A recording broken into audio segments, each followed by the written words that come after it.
د هند لخوا افغان ځواکونو سره پوځي مرستې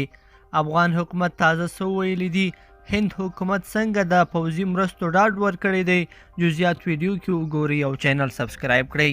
السلام علیکم لیدونکو ستړي مشئ که طالبانو سوله ونه کړه افغان حکومت به د هند پر پوځي مرستو ډاډه وي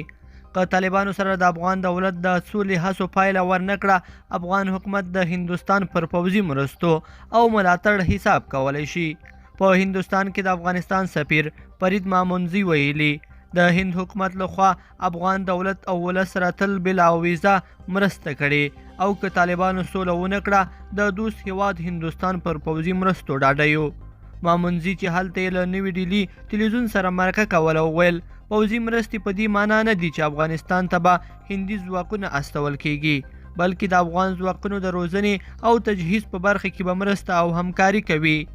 هندوستان له تیرو 20 کلونو راهیسې د افغانستان د بیا رغونې په برخه کې شاوخوا 3 میلیارډ ډالر پانګونه کړې ده چې لا هم یاد هیواد په مرسته په بیلابیلو ولایتونو کې لسګونه پروژې تر کار لاندې دي افغان سفیر دا څرګندونې په داسې حال کې کوي چې له تیرو 100 میاشتو راهیسې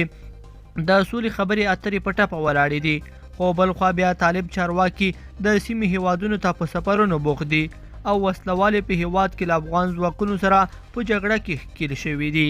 لیدونکو په دې هیله چې دا مطلب به مو تر پایه لیدلی وي که مو دغه ویډیو خوښه شوې ویډیو لایک کړئ د سره او چینل سبسکرایب کړئ تر بیا ښه وخت